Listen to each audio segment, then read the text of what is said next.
Asante sana mpenzi mtazamaji wa Mwakenya TV mahali popote ulipo. Naomba ni kusalimie hujambo.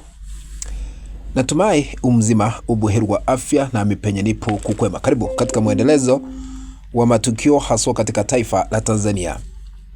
Rais Samia Suluhu Hassan wa taifa la Tanzania yu matatani sasa hivi baada ya rais wa Marekani Donald Trump kupangiwa kumuondoa mamlakani mara moja.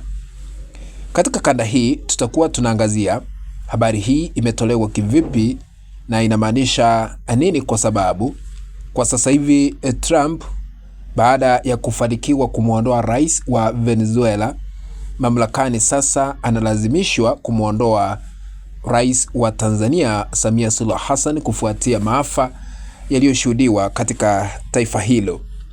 Kulingana na ripoti ambazo zimetufikia katika meza yetu ya habari, zinadai kwamba Mange aomba Trump aje amunyakue Samia kama Maduro.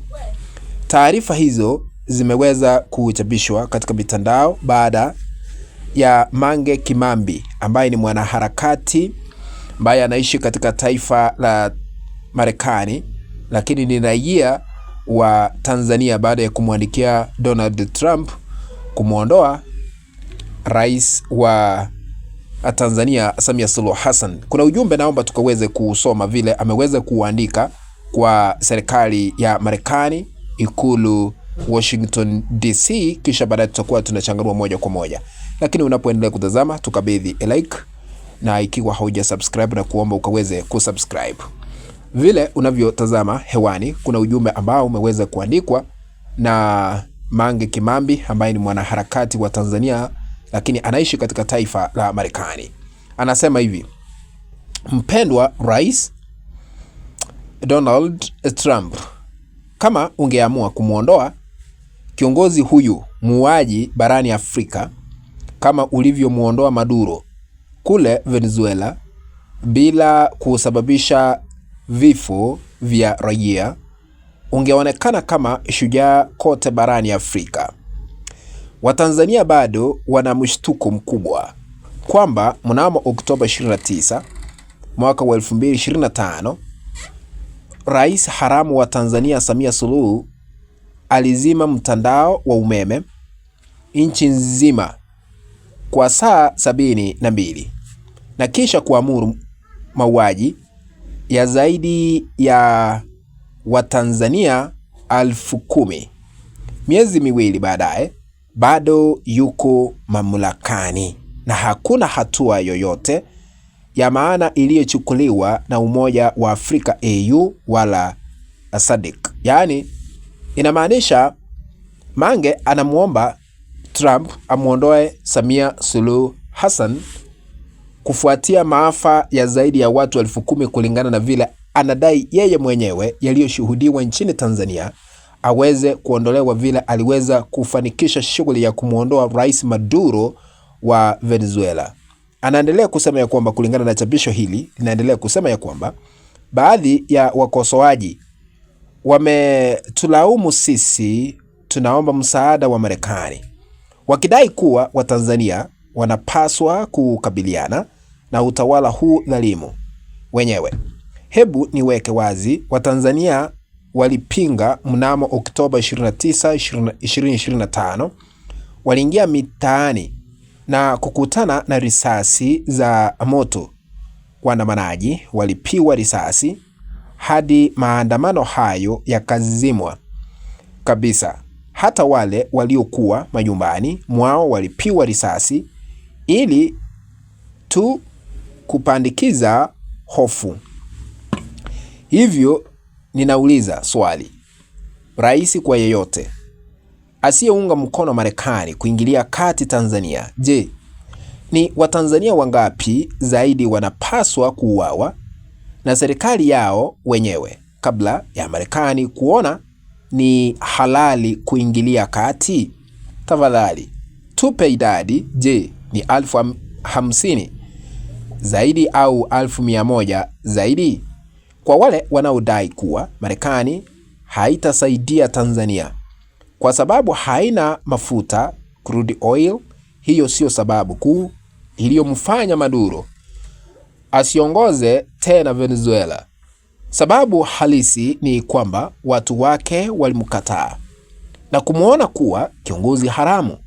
Hali ndivyo ilivyo Tanzania. Nchi lazima itaingia mitaani kusherekea mwisho wa utawala huu katili wa CCM na Samia. Kuhusu sera America First, Tanzania ina utajiri mkubwa wa rasilimali ikiwemo urani, gesi asilia, makaa ya mawe, nickel, lithium, dhahabu, tanzanite na almasi. Rasilimali hizi kwa sasa zinaporwa kwa wingi na nchi kama UAE, China na Urusi. Nchi hizi zinaendelea kuunga mkono utawala huu wa kikatili. Nchi hizi hazijali maisha ya Watanzania.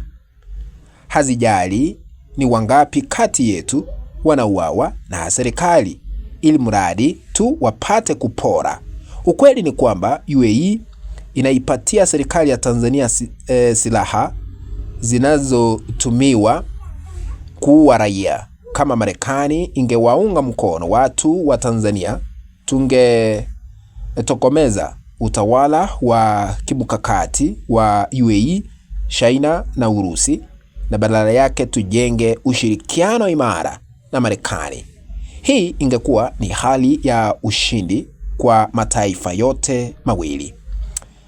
Rais Donald Trump, tafadhali muhimize pia Bwana Zuck kunirudishia akaunti zangu za Instagram, Facebook na WhatsApp zilizofungwa wiki 4 zilizopita baada ya Meta kushinikizwa na serikali ya Tanzania.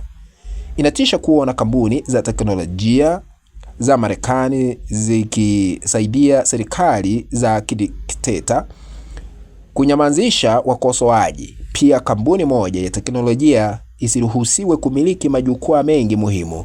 Kiasi hicho cha kijamii ndani ya saa moja iliondolewa kwenye majukwaa makuu matatu kwa sababu tu kampuni moja ndiyo inamiliki. Mange Kimambi ameandika, kumaanisha ya kwamba mwanaharakati huyu ambaye anaishi Marekani, ambaye ni Mtanzania, anaomba Donald Trump ahakikishe ya kwamba vile aliweza kufaulisha shughuli ya kumuondoa mamlakani rais wa Venezuela, afaulishe shughuli hiyo hiyo katika taifa la Tanzania, kwa sababu ya maafa, kwa sababu ya watu waliouawa nchini Tanzania, kwa sababu ya uongozi wa kiudikteta, kwa sababu ya watu kutopitia ama kutoona demokrasia ikichukua mkondo katika taifa la Tanzania, ili Tanzania iwe inarudi katika njia ile ambayo inastahili. Je, we unaunga mkono matamshi ama pendekezo? Kwa sababu sasa hivi Mange Kimambi amemwandikia Donald Trump kuingilia kati Tanzania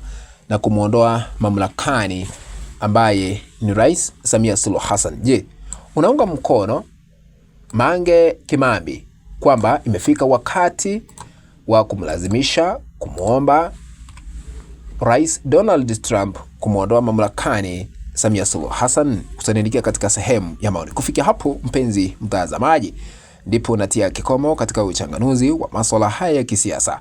Tukutane katika kanda ambayo nitaitengeneza hapo baadaye. If you have not subscribed to our YouTube channel, I'm requesting you to consider subscribing by smashing the subscribe button.